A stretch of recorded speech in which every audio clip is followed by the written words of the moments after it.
Fond de Latte. Elles s'appelaient Marilène Rousset et Elisabeth Griffin. Et elles ont été assassinées toutes les deux à la fin des années 90 en Normandie.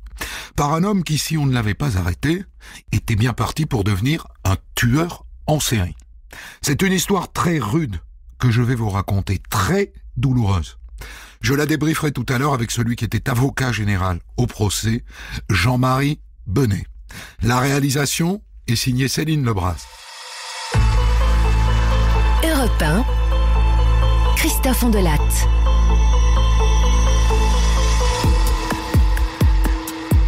Cette histoire commence en avril 1996 par la disparition d'une adolescente qui s'appelle Marilène Rousset. Elle a 17 ans, elle habite en Normandie, dans la région de Rouen. C'est une petite brune avec un visage poupin, très rigolarde et très rigolote. Et comme beaucoup d'ados de son âge, elle fait régulièrement la scie à ses parents pour qu'ils la laissent sortir. Il y avait une fête samedi soir. Toutes les copines y sont allées, pas moi. Je suis la seule. Vous êtes nuls. Vous vous fichez complètement de moi. On se fiche pas de toi, Marilène. On veut juste te protéger. Donc c'est non. Il n'y revient pas. Il est un peu dur, le père, non? Il manque de souplesse, il n'est pas moderne. Enfin, 17 ans, il aurait peut-être dû lâcher un peu la bride. D'autant qu'elle a un petit copain. C'est pour ça qu'elle veut sortir. Malheureusement, je vous le dis tout de suite, cette histoire va donner raison au papa. Pardon pour les adolescents revendicatifs. Car un jour d'avril 1996, donc, Marilène disparaît. Au début, ses parents se disent « Elle a fait une fugue. On l'empêche de sortir comme ses copines, donc elle a fait une fugue. » Et puis, un jour s'écoule, 2, 3... Le 4e jour, les parents, très inquiets, vont voir les gendarmes. On comprend pas ce qui s'est passé. Vendredi dernier, elle est allée déjeuner chez sa sœur, Nadine, à la Fresnay, c'est pas loin de son lycée. Ils ont mangé ensemble toutes les deux, et d'après ce que m'a dit Nadine, ça allait bien, quoi. Bon, c'est vrai, elle était un peu fâchée contre nous parce qu'on voulait pas la laisser sortir, mais Nadine m'a dit qu'elle lui avait remonté le moral. Et que quand elle est partie au travail, elle avait le sourire. Et depuis, on n'a aucune nouvelle, quoi. Mais elle a laissé un petit mot sur la table chez Nadine. Vous l'avez, ce petit mot? Vous pouvez me le donner? Merci. Je pars. Ne vous occupez pas de moi.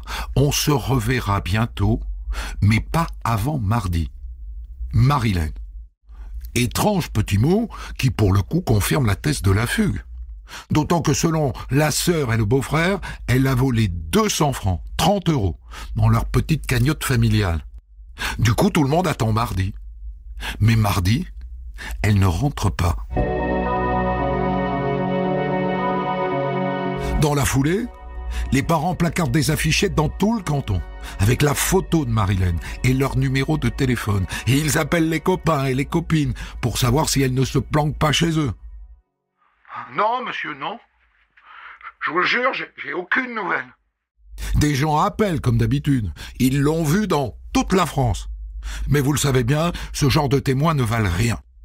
En vérité, personne ne l'a vue. Et donc le beau-frère Jean-Yves convainc les parents d'aller à la télé. Il y a une émission sur TF1. Perdu de vue de Jacques Pradel. Vous connaissez? Il faut que vous y participiez. Ils sont timides, les parents. Mais le père accepte. Et ça ne donne rien. Et le temps passe.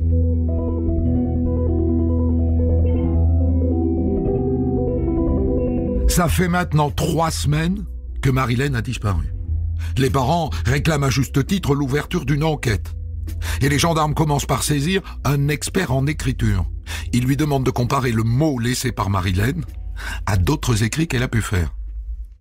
Strictement aucun doute pour moi, hein. C'est elle qui a écrit ce mot. Donc elle n'a pas été enlevée.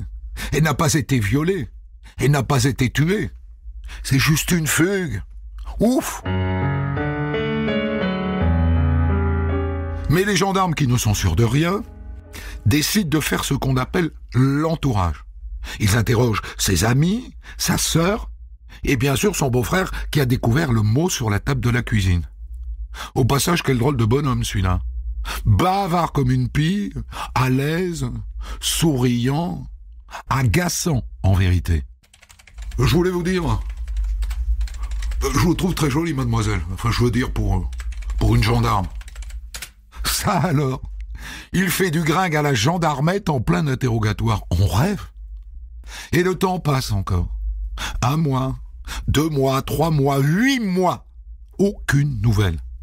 On est maintenant en décembre, et comme on n'a pas retrouvé Marilène, et qu'a priori elle a fait une fugue, et que donc elle est sans doute vivante, eh ben maintenant elle a 18 ans. Et donc elle est majeure. Et ça change tout. Quand une mineure disparaît, on mène toujours une enquête. En revanche, quand c'est une majeure, c'est plus la même histoire. Une majeure a le droit de disparaître. Sauf si, bien sûr, on a des éléments qui laissent penser qu'elle est en danger. Mais là, ça n'est pas le cas, puisque c'est une fugue. Et donc le procureur décide de classer l'enquête. Mettez-vous à la place des parents, c'est terrible. Leur fille a disparu et on leur dit « Circulez, il n'y a rien à voir ».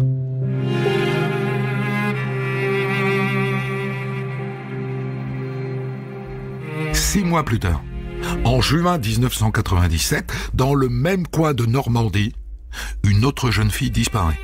Une étudiante en chimie de Rouen, Elisabeth Griffin, 23 ans. Et là, ça n'est pas une fugue. Enfin, elle disparaît alors qu'elle attendait ses résultats de partiel. C'est une fille très sérieuse, c'est pas possible. Là-dessus, les gendarmes découvrent qu'Elisabeth était parfois mélancolique, dépressive quoi, avec de bonnes raisons. Sa maman s'est suicidée alors qu'elle avait 9 ans en se jetant d'une falaise à Étretat. Qu'est-ce que vous en pensez ? Et si la gamine était allée se foutre en l'air à Étretat, elle aussi ? Les gendarmes fouillent le bas des falaises. Rien.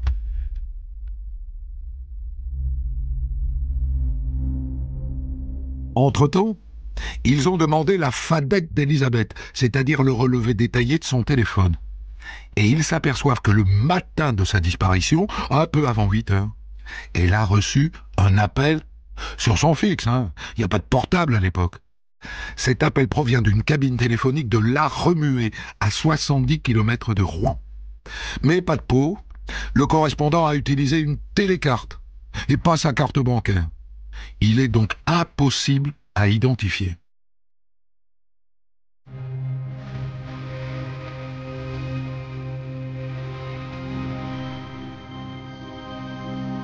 Les gendarmes entendent aussi, bien sûr, son petit copain, Thomas, qui, le lendemain de la disparition de sa chérie, a pris étrangement un train pour aller jouer les moniteurs de colonies de vacances en Espagne. Pas plus inquiet que ça. Du coup, il passe quelques heures en garde à vue, normal. Et puis on le relâche. Parce que le matin de la disparition d'Elisabeth, il avait un alibi en béton.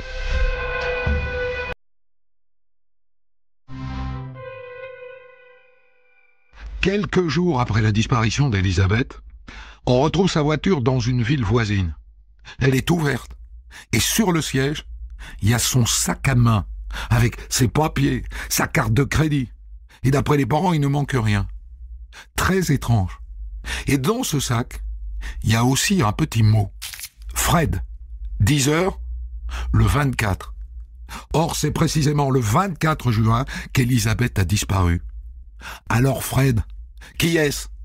On cherche dans l'entourage et on trouve une Frédéric E, qui est une amie de Thomas, le petit copain. Alors on se dit qu'il y avait peut-être une rivalité entre les deux filles. Mais non, la piste est vite abandonnée.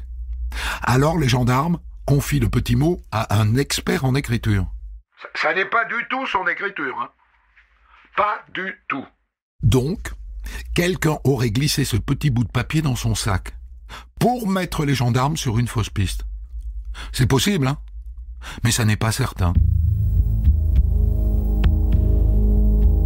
Dans la voiture, dans le sac d'Elisabeth, les gendarmes trouvent aussi son agenda. Et en le feuilletant, ils s'aperçoivent qu'un nom revient souvent. Jean-Yves Morel, t'as vu ? Elle l'a vu plusieurs fois. Là. Bon il va falloir vérifier qui est ce type. Sauf qu'entre-temps, une jeune gendarme va leur donner un petit coup de pouce. Elle ne travaille pas du tout sur cette enquête. Mais elle a travaillé l'année dernière sur la disparition de Marilène Rousset. Et elle s'en souvient bien, hein. C'était sa première enquête de jeune gendarme. Quand elle apprend la disparition d'Elizabeth Griffin, quelque chose lui saute aux yeux. Elles se ressemblent, ces deux gamines, tu trouves pas? Ah oui. Elles se ressemblent. On dirait presque deux photos de la même fille.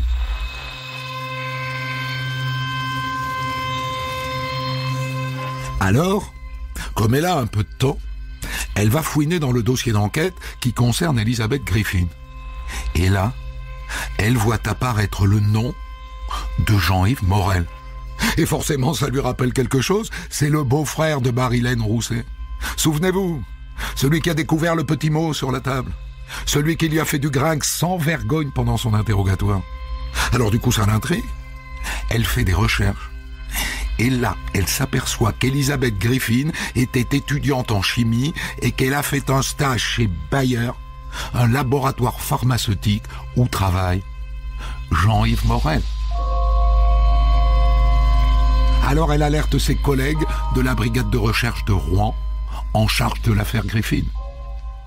Il faut absolument que vous vous intéressiez à ce type, hein. Morel Jean-Yves. Il apparaît dans une autre affaire de disparition il y a plus d'1 an.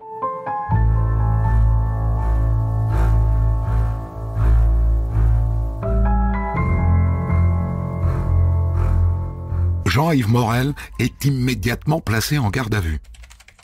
Monsieur Morel, est-ce que vous connaissiez Elizabeth Griffin? Ouais. Bah oui, elle est venue en stage chez nous.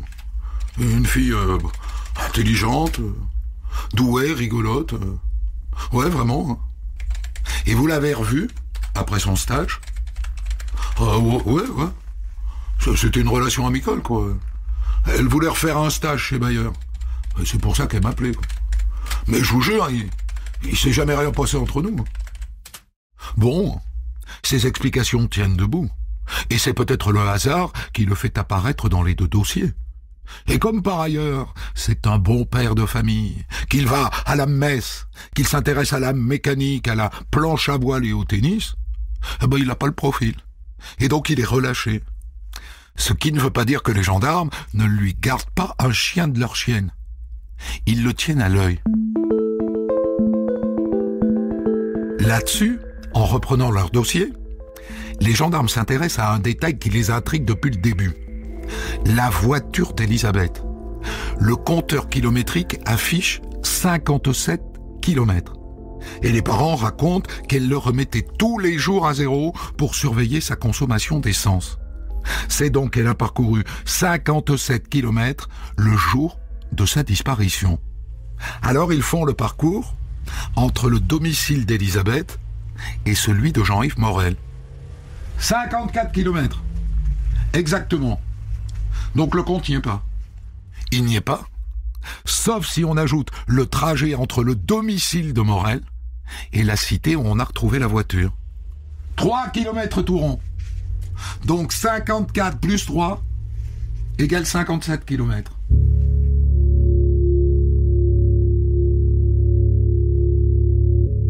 Retour de Jean-Yves Morel en garde à vue et perquisition de sa maison. Et la première surprise, les gendarmes tombent sur une quantité impressionnante de photos de Marilène, sa belle-sœur. Enfin, vous en connaissez beaucoup, vous, des beaux-frères qui collectionnent des photos de leur belle-sœur. Ils poursuivent la fouille, ils ouvrent un tiroir, et là, des centaines de revues porno, et près de 140 cassettes VHS de parties de jambes en l'air. Il va peut-être à la messe, hein, Jean-Yves Morel, mais il a une bite à la place du cerveau. Et ça, on ne le savait pas. Et parmi ces cassettes, il y en a une qui n'a pas de jaquette, qui n'a pas d'étiquette, une qui semble venir tout droit d'un caméscope. Alors les gendarmes la visionnent. Au début, c'est un film de famille, banal, un déjeuner dans le jardin pour l'anniversaire de Nadine, la sœur de Marilène et la femme de Jean-Yves. Et puis d'un coup, changement de décor. On n'est plus dans le jardin, on est dans une chambre. Et on voit Marilène en train de se changer. Et on voit bien qu'elle ne sait pas qu'elle est filmée. Gros plan sur sa taille, gros plan sur son visage. Et au moment où Marilène quitte sa chambre, le film s'interrompt brutalement. Il l'espionnait, le vicelard. C'est un mateur. C'est un coup de fil anonyme qui va tout débloquer. Un homme qui appelle les gendarmes et qui se présente comme un voisin de Jean-Yves Morel. Allô? Voilà, je voulais vous dire qu'à une époque, Morel, là, il avait toujours une pioche à la main dans son jardin. Et pourtant, on ne le voyait pas planter grand-chose. Et puis, je voulais vous dire aussi, il a bétonné sa terrasse. Et c'était quand tout ça, monsieur? Oh ben, ça date de juin dernier, oui. Oui, c'est ça. Morel aurait-il enterré les cadavres dans son jardin? Un fournisseur confirme qu'en juin 1997, Jean-Yves Morel a acheté une énorme quantité de béton, bien plus qu'il ne lui en fallait, pour bétonner ses 15 mètres carrés de terrasse. Le 28 avril 1998, à 7 heures du matin, les gendarmes viennent frapper à la porte de Morel, qui leur ouvre tout sourire. « Ah, bonjour, monsieur. Entrez donc, je vous en prie. » Il ne va pas sourire longtemps. Une vingtaine de gendarmes encerclent le pavillon. Et pour être certain de travailler à l'abri des regards, et surtout des caméras, ils dressent une bâche devant la maison. Et là, ils ne se mettent pas à creuser tout de suite. Ils sortent un appareil ultra moderne, un radar géologique capable de sonder le sous-sol. Et Jean-Yves Morel, lui, il est là dans un coin, il n'a pas l'air du tout inquiet. Dans le jardin, sous la terrasse, ça ne donne rien. Mais dans le garage, dont le sol est en terre battue, le radar détecte une anomalie. Bon, ok, on creuse. Les gendarmes se mettent à creuser, et à 90 cm de profondeur apparaît une dalle de béton, épaisse, très épaisse. Et l'autre qui gueule. Vous perdez votre temps, hein. Je vous le dis. Hein. Les gendarmes sortent les marteaux-piqueurs et ils se mettent à défoncer la dalle. Mais en dessous, il n'y a que de la terre. De la terre. Alors est-ce que ça vaut la peine de continuer ?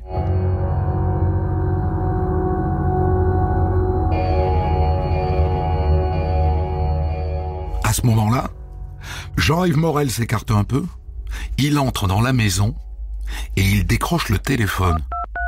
Et discrètement, il appelle sa femme, sans savoir que sa ligne est sur écoute. Bon, chérie, ils sont en train de creuser. On attend de savoir. On attend de savoir quoi, Jean-Yves?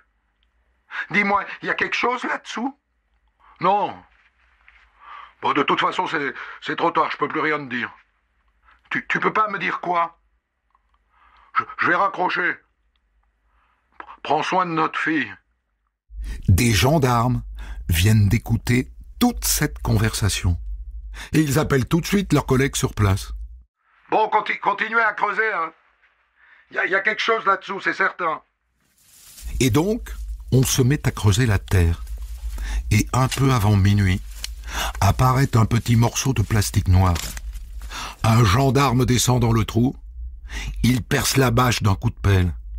Et là, une odeur de charogne se répand dans tout le garage. On sort un pied, un tibia, et puis une jambe entière, et enfin tout un corps entièrement nu, avec seulement un soutien-gorge. Et ce cadavre porte un petit bijou autour du cou, un dauphin en or. C'était le bijou fétiche d'Elizabeth Griffin. Il l'a tué. Il l'a tué. Entre-temps, sa femme est arrivée. Elle s'approche de lui. « Mais comment t'as pu faire ça, Jean-Yves? Comment t'as pu faire ça? T'es un monstre, Jean-Yves!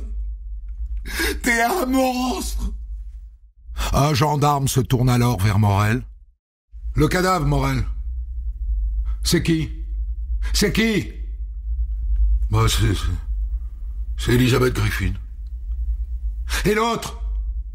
Celui de Marilène, il est où? Marilène, j'ai rien à voir avec sa disparition, rien.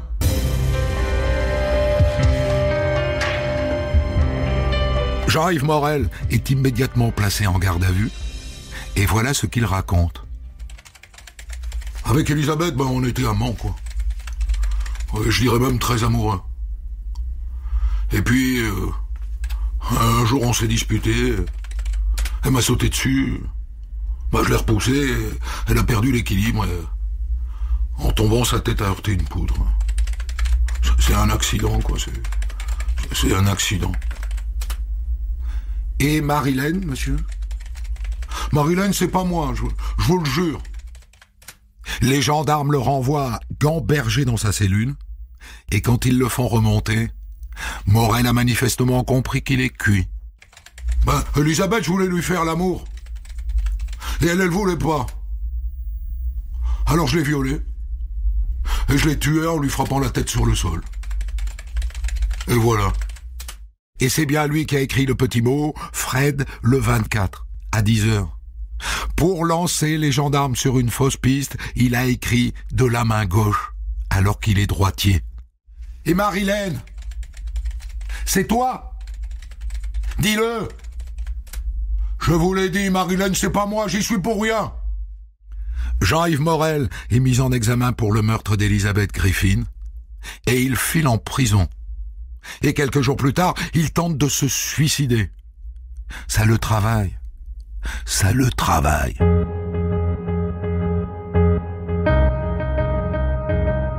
Quelques jours plus tard, Jean-Yves Morel écrit au juge. Manifestement, il veut soulager sa conscience. Bon, voilà. C'est moi qui ai tué Marilène.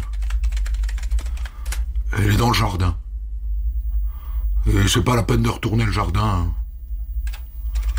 Je vais vous dire où il est. On l'emmène sur place. Là. Juste à gauche. Vous voyez l'arbre? Le petit arbre, là, oui. Elle est dessous. Une petite pelleteuse entre en action et elle dégage le corps de Marilène. Et après, toujours en garde à vue, il raconte, enfin à sa sauce. Marilène, c'était ma belle-sœur, mais bon, c'était aussi ma maîtresse. Et elle voulait arrêter. Et elle m'a menacé de tout dire à sa sœur, à ma femme, quoi. Et le ton est monté, on s'est disputé, elle est tombée, et là, j'ai martelé sa tête contre le sol, jusqu'à ce qu'elle meure. Vous l'avez violée? Non, je l'ai pas violée. Ça, on ne saura jamais si c'est vrai. Le corps de Marilène est trop abîmé pour que le légiste puisse dire si elle a été violée ou pas. Comme celui d'Elisabeth, d'ailleurs.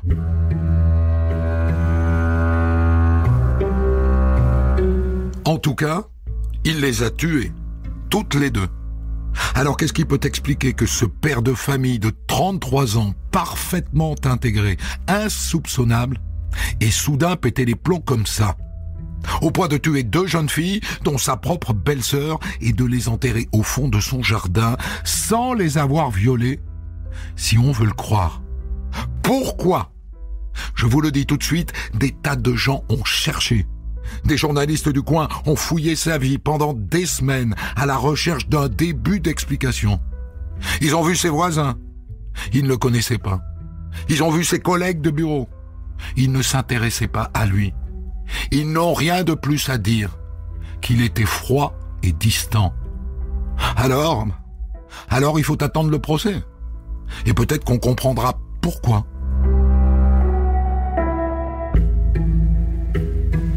Le procès de Jean-Yves Morel s'ouvre devant la cour d'assises de Rouen en février 2000.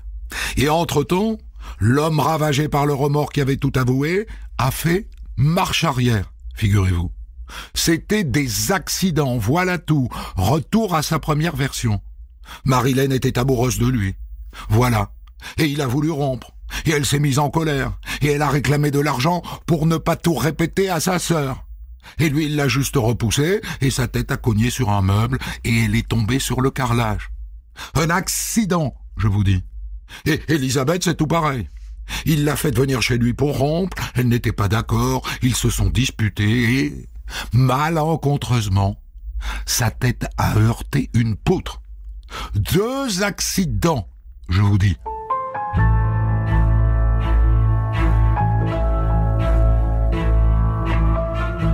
À un moment donné du procès, évidemment, on fait venir Nadine à la barre, la femme de l'accusé, la sœur de Marilène. Elle arrive là, dévorée par le chagrin. La personne qui a tué ma sœur, c'est mon mari. C'est quelque chose de tout à fait particulier.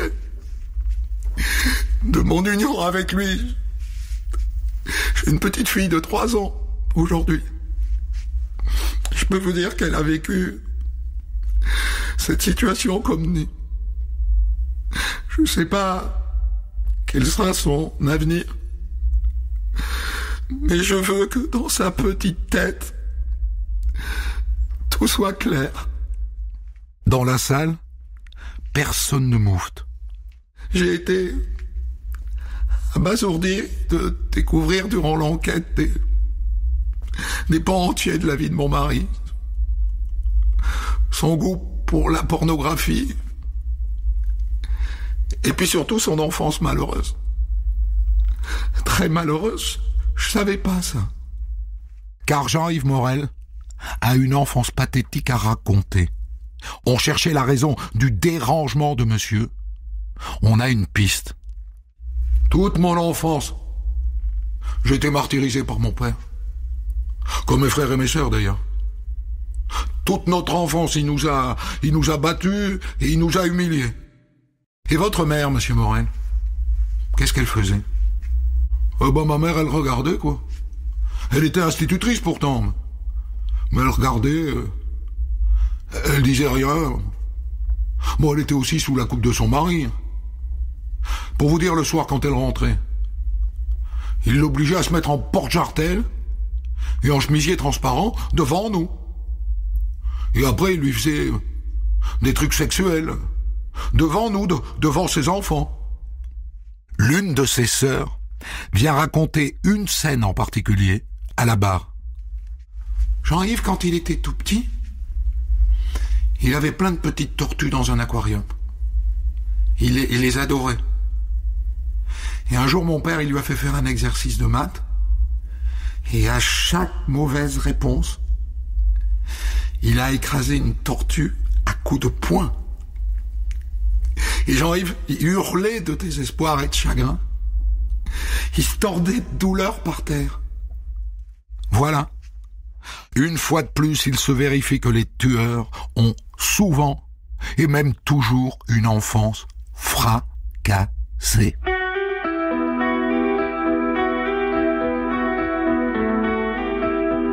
À part ça, le psychiatre qui l'a examiné affirme qu'il ne souffre pas de troubles psychopathologiques, qui auraient pu abolir ou altérer son discernement au moment des faits.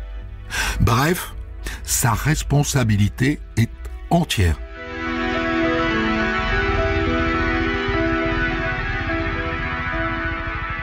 Ce procès est aussi marqué par une révélation très douloureuse, signée du médecin légiste qui vient à la barre. Au regard de mes constatations, et compte tenu du fait que j'ai trouvé de la terre dans les poumons de Rousset-Marilène, je considère qu'elle a été enterrée vivante. Totalement inconsciente, bien sûr, mais vivante.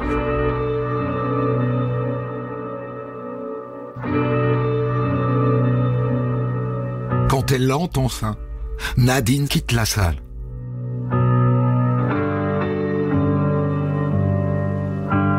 L'avocat général Benet requiert la réclusion criminelle à perpétuité et il convainc les jurés. Ce sera perpète pour Jean-Yves Morel. Et dans la salle, le public applaudit. Pour commenter son histoire du jour, Christophe Ondelat reçoit un invité, acteur direct de son récit. Pour le débrief de cette histoire, je suis donc avec vous, Jean-Marie Benet. Vous étiez avocat général au procès et je précise qu'aujourd'hui vous êtes procureur général à Montpellier. Ce qui m'étonne, et je vous en remercie néanmoins, c'est que quand on vous a demandé 20 ans après de revenir sur cette histoire, vous n'avez pas hésité à nous dire oui. C'est donc que c'est une affaire qui vous a marqué ? C'est une affaire qui m'a marqué, à l'évidence, par les faits en eux-mêmes, par la personnalité de l'accusé, Jean-Yves Morel, par tout ce qui a entouré ce procès. Il était suivi par une foule considérable. La salle était pleine chaque instant du procès. Et puis, c'est un dossier dans lequel j'ai requis perpétuité. Oui, ça n'arrive pas tous les jours. Pas perpétuité tous les jours. Perpétuité n'est pas prononcée tous les jours et nécessairement, et évidemment, on se souvient des procès, souvent d'ailleurs on se souvient des procès criminels, et particulièrement ceux dans lesquels on a été amené à requérir j'ai été amené à requérir la perpétuité. Il n'avait pas l'intention de donner la mort, on est d'accord. Ça a été des impulsions soudaines. Non.